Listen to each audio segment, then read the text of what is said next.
Bom, pessoal, então na aula de hoje, acabei demorando um pouquinho para gravar, tá aqui a aula.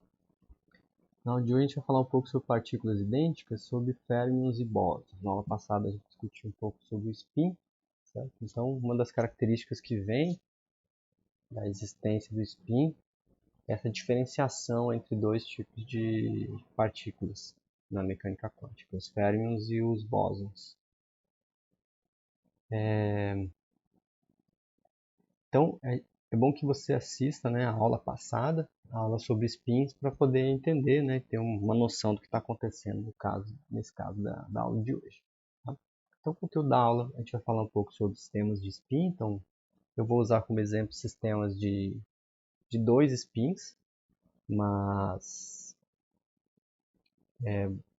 claro que isso também vale, né, para sistemas coletivos, sistemas contendo mais partículas, mas como exemplo eu vou falar sempre de dois, para a gente já dá para a gente ter um pouco da noção da física, como é. Aí a gente vai definir então esse conceito de quem são os férmions e quem são os bósons, falar um pouquinho sobre eles, sobre qual a diferença um do outro. Aí para férmions falar sobre o princípio da exclusão e para bósons falar dos condensados de Bose-Einstein, que são características que vêm então da estatística, né? Da forma como é a função de onda de férmions e de bósons.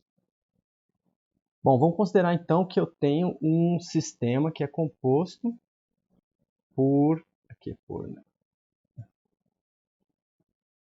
duas partículas, certo? São duas partículas exatamente iguais, dois elétrons ou dois átomos de hidrogênio, por exemplo, né? Mas são duas partículas iguais, são duas partículas chamadas de partículas idênticas, tá? Eles têm a mesma massa, a mesma carga, a mesma energia, o mesmo momento angular, eles são partículas idênticas. A única diferença, né, pode ser, como eu falei, né, dois elétrons ou dois fótons, né, por exemplo. A única diferença entre eles é a orientação do spin e a posição. Então eu tenho lá um elétron, por exemplo, né, na posição 1 com o spin na orientação que eu vou chamar na posição x1 com orientação que eu vou chamar de m1. E a outra partícula está na posição x2, por exemplo, outro elétron, com o spin na direção, o componente spin na direção z igual a m2. Então, a única diferença entre eles é a posição e o spin. Certo? Então eu vou caracterizar aqui que essa é a função de onda, né? Posição 1, spin 1, posição 2, spin, que eu estou chamando de spin 2, certo? Essas são a diferença entre elas. Então, a gente pode considerar que cada uma das partículas está localizada em um dos lados de uma caixa. Eu tenho uma caixa, eu posso escrever por esse poço de potencial, a gente chama essas figuras, né? Eu tenho que na verdade é uma relação, né, de potencial e massa, mas a gente não vai entrar nesse tipo de detalhe, que eu tenho como se fosse uma caixa, né?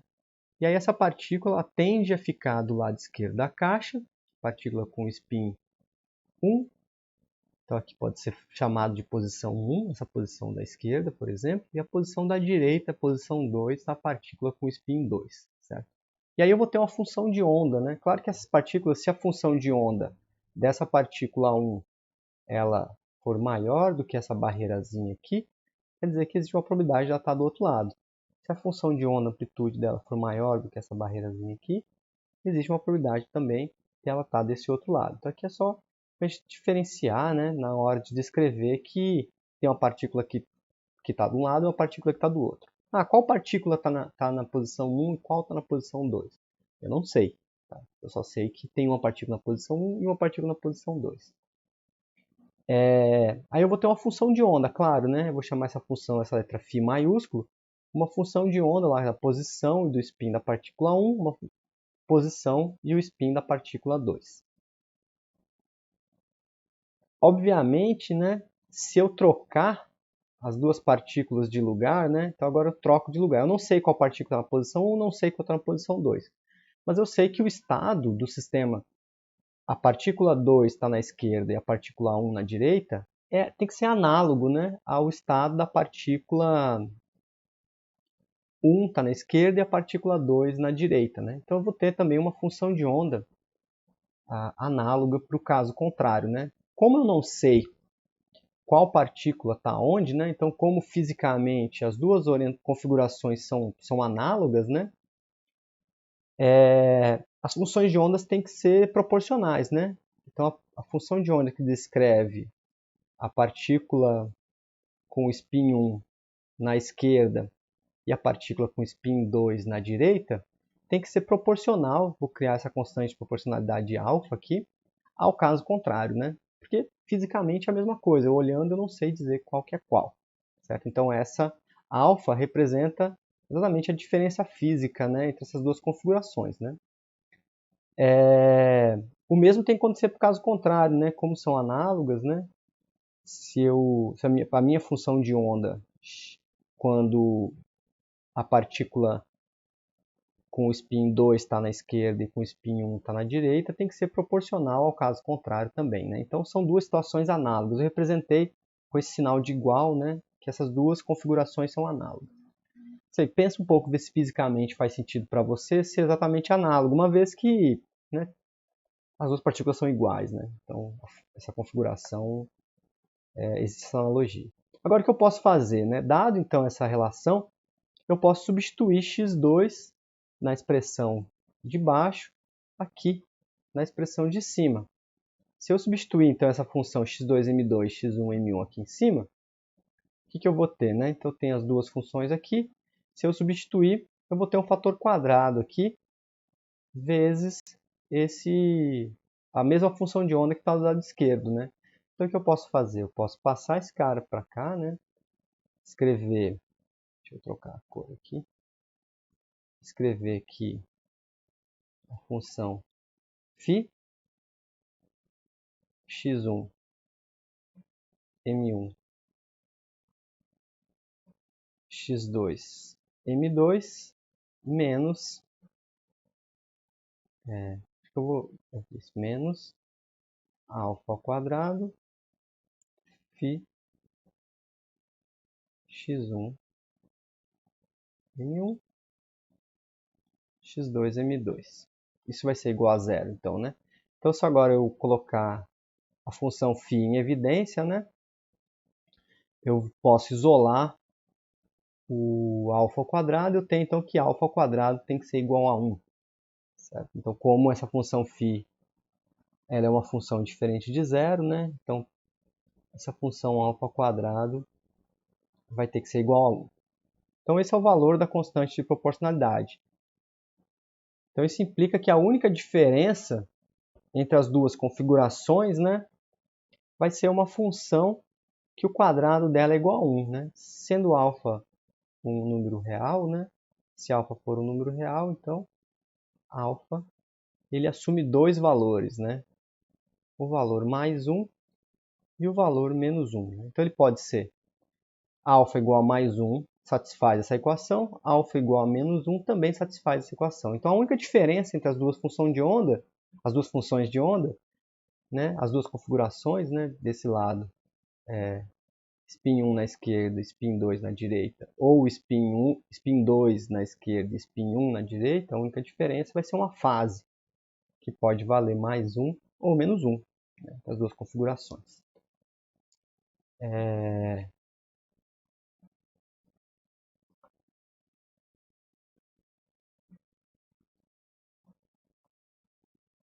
Acho que esse slide está errado aqui, né? Vou passar ele, acho que ele tá, é o slide, esse slide aqui, né? Está repetido ali. Bom, então assim as partículas, né? Pode ser átomos, né? Por exemplo, eles são divididos em duas classes. Uma classe das partículas em que alfa é igual a menos 1, a gente chama essas partículas de férmions. E alguns exemplos de férmions são os elétrons, os prótons e o átomo de deutério, por exemplo. Né? O átomo de deutério é o átomo de hidrogênio com um nêutron, tá? Representado comumente pela letra D maiúscula. Então é o átomo de hidrogênio. O átomo de hidrogênio é só um próton e um elétron, né? Então o deutério é um próton, um nêutron e um elétron. Então ele vai ser um férmion. E as partículas em que alfa é igual a 1 são chamadas de bósons. Alguns exemplos de bósons são o fóton, o átomo de hélio e o átomo de hidrogênio. São exemplos. A divisão das partículas em cada classe vai depender do spin delas, para dar esse alfa ser igual a menos 1 igual a 1. E o valor do spin vai ser determinado por essa equação aqui. Ó. O número n é igual a 2s mais 1, né? A gente viu o aumento angular de spin. E os férmions, eles vão ter n igual a par.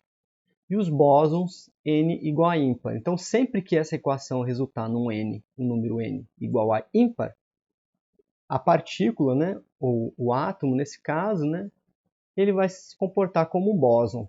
Ou seja, a fase da expressão anterior, né, vai ser igual à fase alfa igual a 1. Então, todas as partículas que n, esse n, resultado dessa equação aqui é ímpar, resultam nessa fase igual a mais 1. Sempre que n dessa equação for um número par, o alfa é igual a menos 1. Para n ser par, então férmion,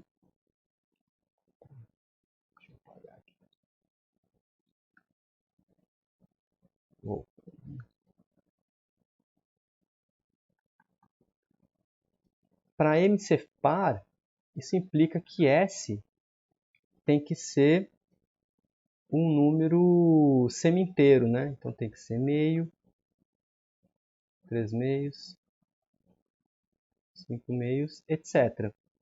Então, para os bósons, para n ser um número ímpar, S vai ter que ser um número inteiro, né? Esqueci do zero. Acho que o zero não existe, na verdade. 1, 2, 3, etc. Se S for zero, só tem um possível estado, né? Não faz sentido isso. Então, os bósons, então, eles vão ser a todas as partículas, então, que o momento que o spin dela for um número inteiro, essas partículas vão ser bósons e a fase relativa à troca das partículas de posição, ela vai ser uma fase mais 1. Os férmions vão ser as partículas que têm spin semi-inteiro. Nesse caso, as partículas que têm spin semi-inteiro vão ter, então, uma estatística de troca, né, da posição das partículas com uma fase igual a menos 1. Uma partícula, então, composta, isso é importante, né? Uma partícula composta por um número par de férmions ou com um número qualquer de bósons vai ser um bóson. Então, 2 férmions se comporta como um bóson, porque um sistema coletivo, né, de 2 férmions vai ter um comportamento de bóson, porque o spin vai somar, né, o spin semi-inteiro com outro spin semi-inteiro, a soma vai dar um spin inteiro, né, meio mais meio dá 1, né. Agora, um número ímpar de férmions vai se comportar como um férmio. Então, um spin coletivo com uma quantidade ímpar de férmions, esse comportamento coletivo vai também ser representado por uma estatística de férmions. Não existe configuração de bósons que resultem em férmions, né? Então não tem como você somar número inteiro e dar um número semi-inteiro, né? Agora, tem como você somar números semi-inteiros de forma que o número seja inteiro, né? Basta isso ser um múltiplo de 2, nesse caso. Sobre, então, a energia desses sistemas, né? Desses sistemas bosônicos e fermiônicos, a energia total desses sistemas compostos, energia não relativística, isso é importante, tá? A energia relativística ela tem uma característica diferente. Ela vai ser determinada pela soma das energias de cada componente. Tá? Então, a energia total vai ser a soma da energia de cada parte. Logo, então, o alto estado de energia desse sistema de duas partículas vai ser determinado, né? A gente vai chamar esse operador H aqui, o operador vai ser chamado de Hamiltoniano, tá? O que é o operador Hamiltoniano? Hamiltoniano é o operador de energia, tá? Então, A energia, então, vai ser o número. E1 e E2 são energias da partícula 1 e energia da partícula 2. E o operador carrega daí todas as propriedades e atua nesse espaço vetorial onde vive a função psi, e esse a gente vai chamar de hamiltoniano, tá? Sendo então a função de onda, né, como essa soma, a energia total vai ser uma soma, então essas funções de onda, autoestados de energia, eles têm que ser escritos como essa combinação linear, né, do estado da partícula 1 vezes o estado da partícula 2, com uma fase aqui. Essa fase delta ela pode ser mais 1 ou menos 1, isso vai depender, né, se o sistema é composto por férmions ou por bósons. Quer dizer então que se for férmion sempre vai ser menos 1 aqui, vai ser tudo negativo? Não, isso não é verdade. Tá? É a troca que dá um número negativo. Agora, como é que eu sei fazer essa conta, né? Que fase que eu coloco aqui, onde tem esse ΔP, né? Para fazer essa troca. Para a troca dar o sinal positivo mais 1 para os bósons e dar o sinal menos 1 para os férmions. Aí a gente pode usar um métodozinho para determinar esses coeficientes, então, ΔP, que é chamado calcular o que a gente chama de determinante de Slater para férmions e permanente de Slater para bósons. Então a gente pega as funções isoladas, né?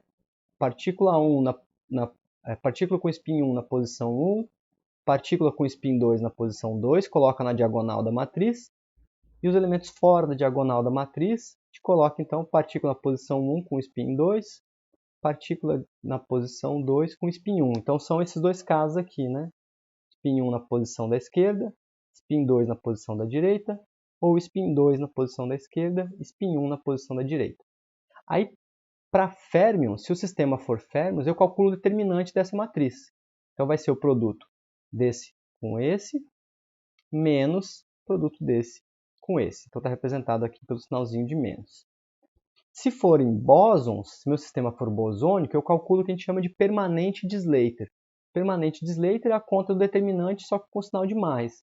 Então vai ser esse vezes esse aqui, mais os elementos, o produto dos elementos fora da diagonal. Então esse sinal mais menos aqui ele indica mais para bóson e o menos para férmions. Então para férmions, por exemplo, né, se eu trocar então agora, né, o spin de posição, né, trocar esse cara e colocar aqui, trocar esse E2 e colocar aqui, eu vou ter exatamente menos a configuração inicial de antes. Tenta fazer essa conta aí, ver se tu consegue entender. Ok? Então, a relação, a função de onda, então, autoestado de energia, ela vai ter que ser escrita como a soma, né, desses produtos do produto do estado possível para cada uma das partículas, né? Numa configuração, aí mais ou menos que vai depender se é férmion ou se é bósons, e aí o produto da outra configuração do estado. Claro que se o sistema tiver dimensão forem mais partículas, né? Não forem duas, forem, sei lá, 18 partículas, aí eu vou escrever uma matrizona lá, né?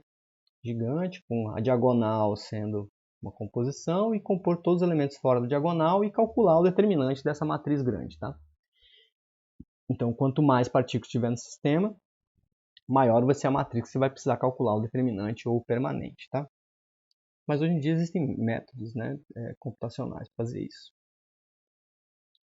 Aí você pode fazer, né, a seguinte pergunta: professor, então tá, né? Então você falou aí dos bósons, dos férmions, tem uma estatística de troca, né? Se eu pego então a posição, ele tem o spin 1, tem spin 1, outro tem spin 2, eu troco a posição delas, aparece uma relação aí, né? Uma fase, né, de acordo com essa troca. Agora, o que acontece se as duas partículas estiverem no mesmo estado?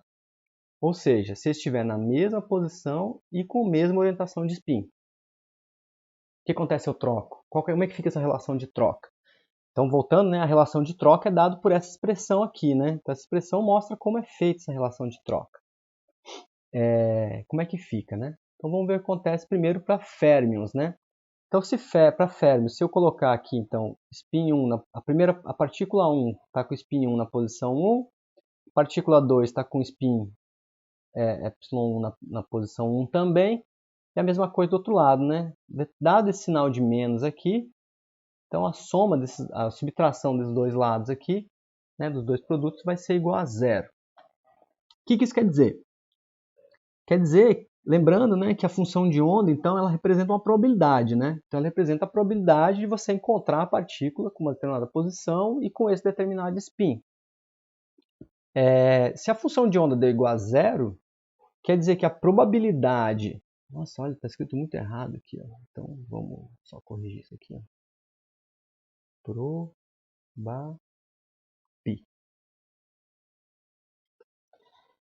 Quer dizer que a probabilidade de nós encontrarmos os dois férmions no mesmo estado é igual a zero.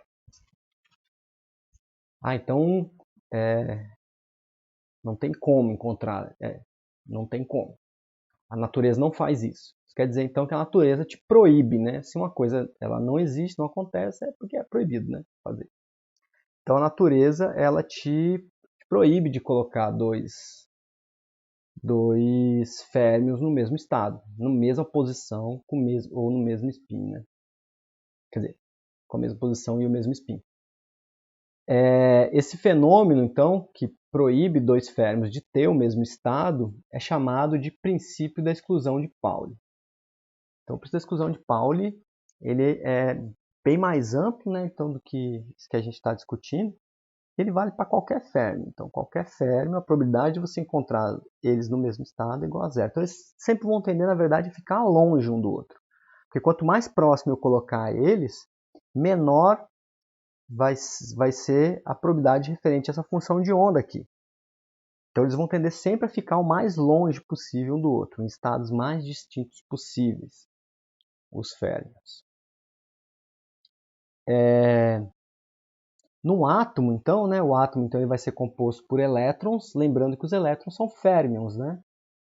Então, o átomo, você nunca vai encontrar, então, dois elétrons no mesmo estado de energia desse átomo.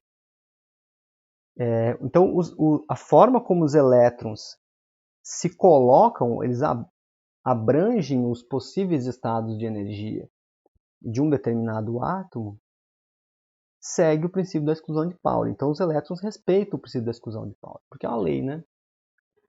E a natureza não deixa os elétrons estar no mesmo estado. Então, isso implica que se um elétron, vamos supor que eu tenho um sistema lá que tem dois elétrons, né? Por exemplo, o átomo de hélio é assim.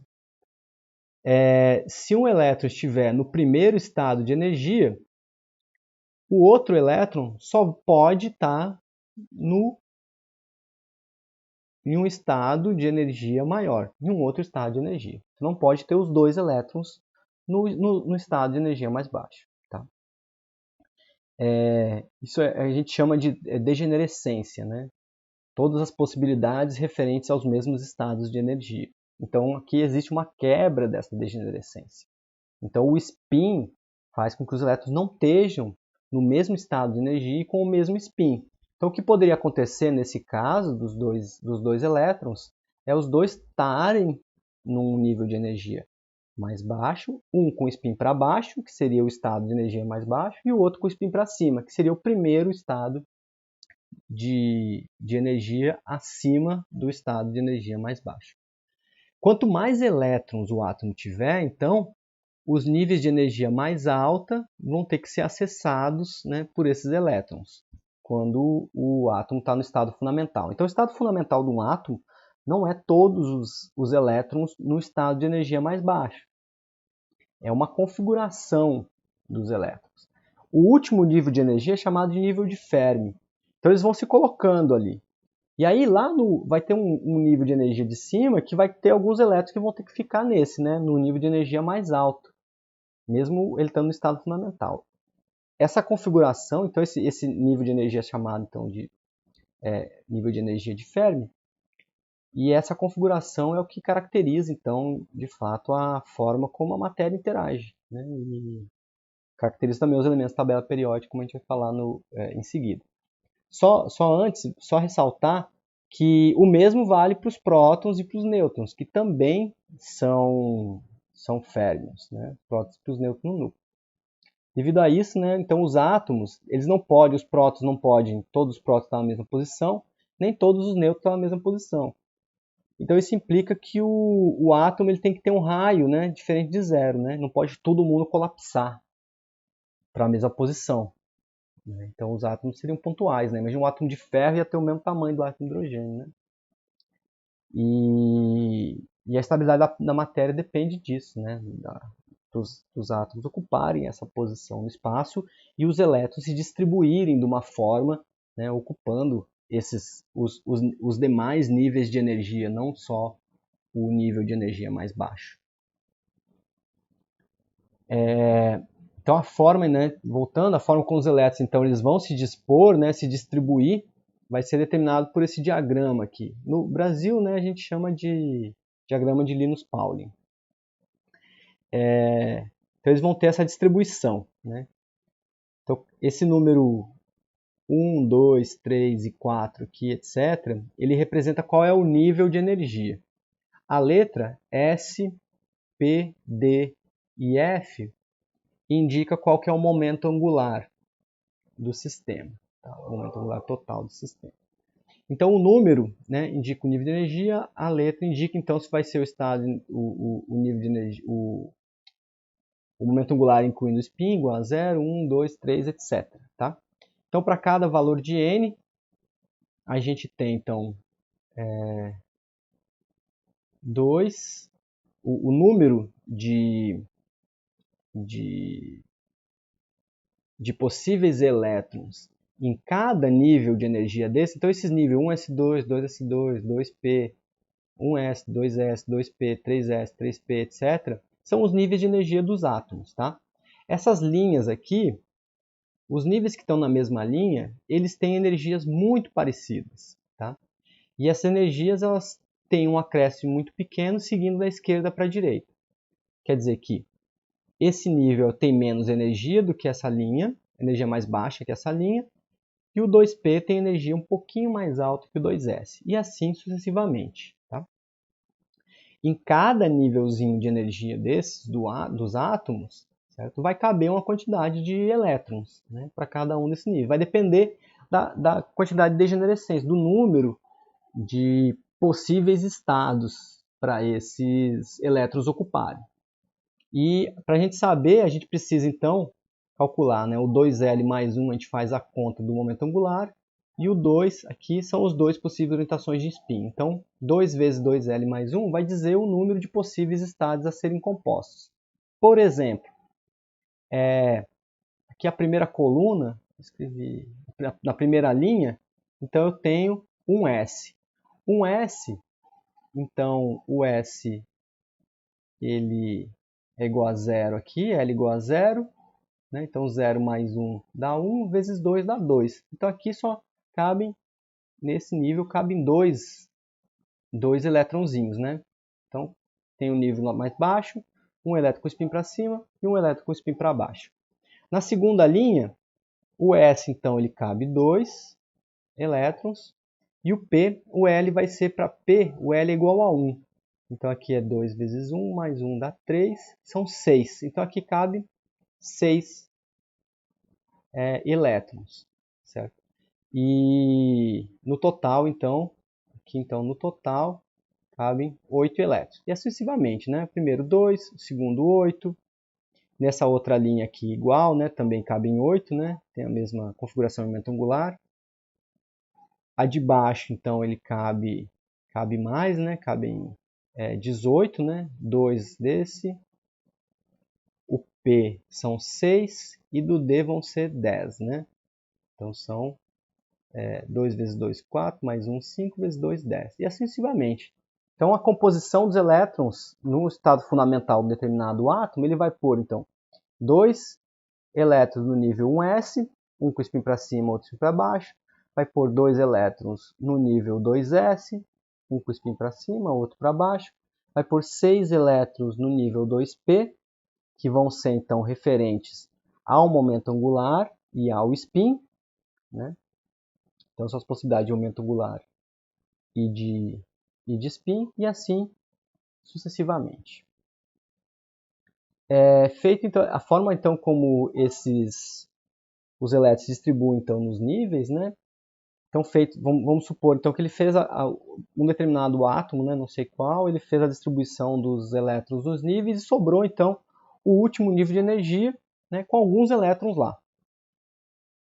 A forma ou a quantidade de elétrons nesse último nível de energia vai determinar então as propriedades elétricas e químicas de cada átomo. Cada átomo vai ter um número diferente de elétrons e as propriedades de cada átomo vão ser determinadas então por a forma como os elétrons então são distribuídos nesse último nível.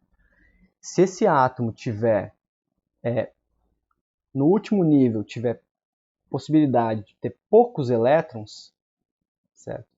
Por exemplo, ele pode ter no último nível, o último nível de energia lá que está sobrando é um nível que cabe 2 elétrons, certo? Sei lá, o 5s, por exemplo. Cabe 2 elétrons. Se ele só tiver um, certo?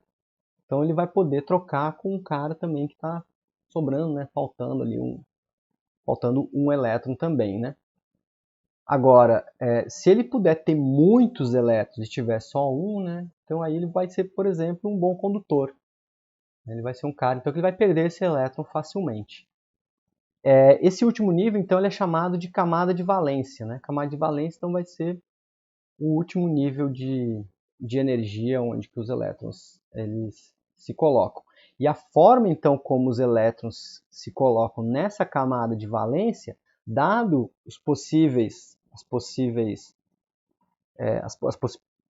orientações, né, de elétrons nessa última camada, né, a quantidade de elétrons que cabe nessa última camada.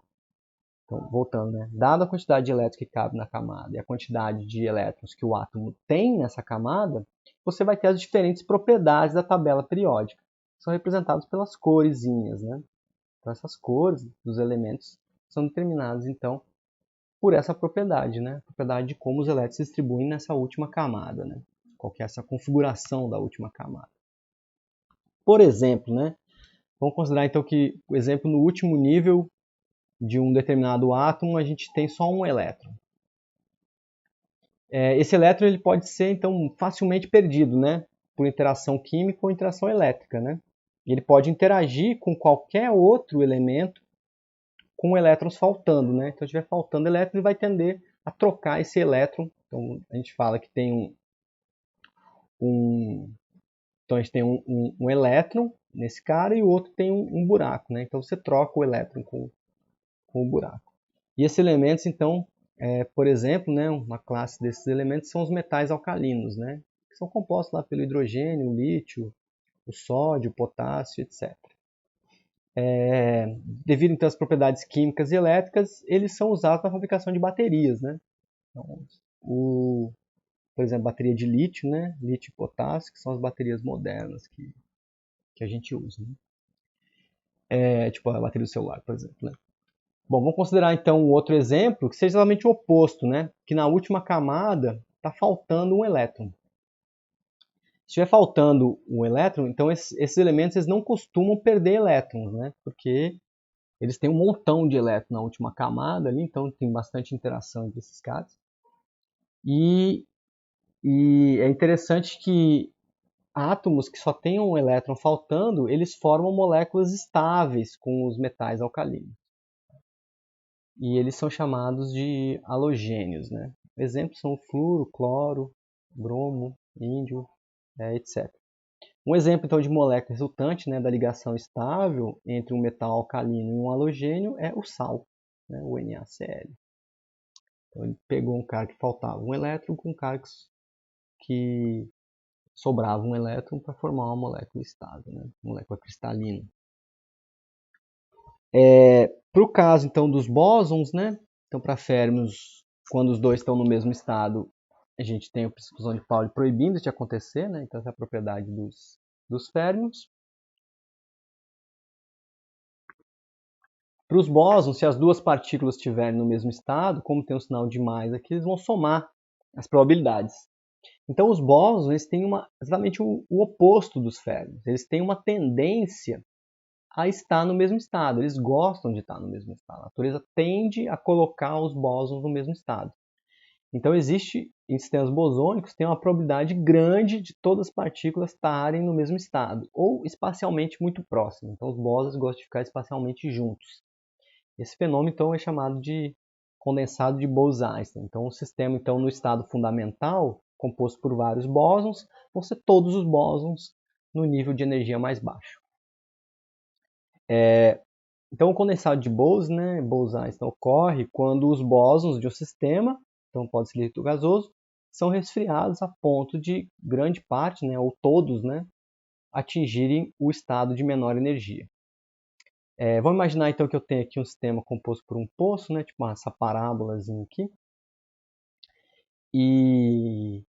Então esse aqui é um poço de potencial e os bósonzinhos estão confinados dentro desse poço, né? Eles não podem ir para lugar nenhum. Quanto mais próximo do fundo do poço estiver, menor a energia dele, né? Vamos determinar dessa forma, né? Então, inicialmente eles estão todos distribuídos, né? De qualquer jeito, né? Então vai ter ruído térmico aí, eles vão estar lá oscilando com as suas frequências de oscilação, né? Então a temperatura é a energia cinética média de um gás, né? Ou de um fluido, por exemplo. Então eles têm uma energia cinética de vibração, eles ficam vibrando lá, cada um do seu jeito, eles podem colidir um com o outro, interagir e tal, mas eles estão lá, inicialmente todo de qualquer jeito. Aí eu vou baixando essa temperatura, né? Vou diminuir a energia do sistema. Então eu vou aplicar algum método para resfriar esse sistema de bósons, né? Pode ser, por exemplo, eu mando um laser que interage com o bóson, aí o bóson ele aumenta a energia dele e depois ele volta para a energia inicial, só que quando ele volta para a energia inicial, ele libera um fóton com uma energia maior do que o fóton que ele absorveu. Então ele vai diminuindo a energia dele. Então existem técnicas para fazer isso, por exemplo. E aí ele vai para estado de energia mais baixo e mais localizado espacialmente. Então percebam que quanto mais baixa for a energia, menor é a possibilidade de movimentação desse cara aqui embaixo, né? Então quanto maior a energia, maior o tamanho dessa linha que ele pode espacialmente se mover. Então aqui embaixo eles ficam mais limitados espacialmente. O que é interessante é que quando eu for colocando esses caras com energia mais baixa, então vai aumentar a densidade deles aqui. Quando eu diminuir a energia do bóson, então a função de onda dele tende a se espalhar pelo espaço. Então é como se a função de onda de cada bóson ela decaísse mais, de uma forma mais suave para o infinito. Certo? Então ele é como as funções de onda, então de cada um começa a se sobrepor. Então as funções de ondas vão se sobrepondo e aí ele assume o comportamento de uma unidade só. Então ele se comporta como se fosse um único sistemão lá. Então vários bósons juntos, você esfria, eles vão compor como uma coisa, que a gente chama de condensado.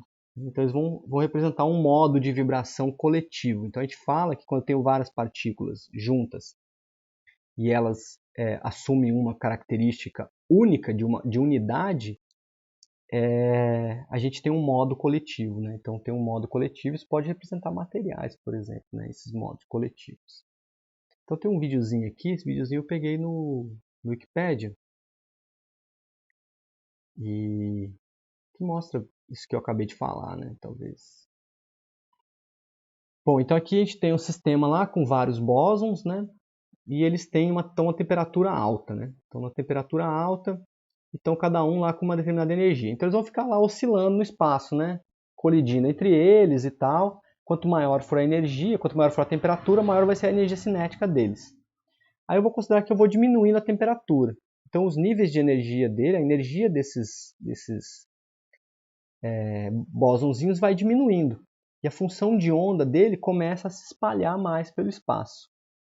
E aí eles começam, então percebam que eles vão sobrepondo as funções de onda deles e vão assumindo uma posição cada vez mais limitada do espaço.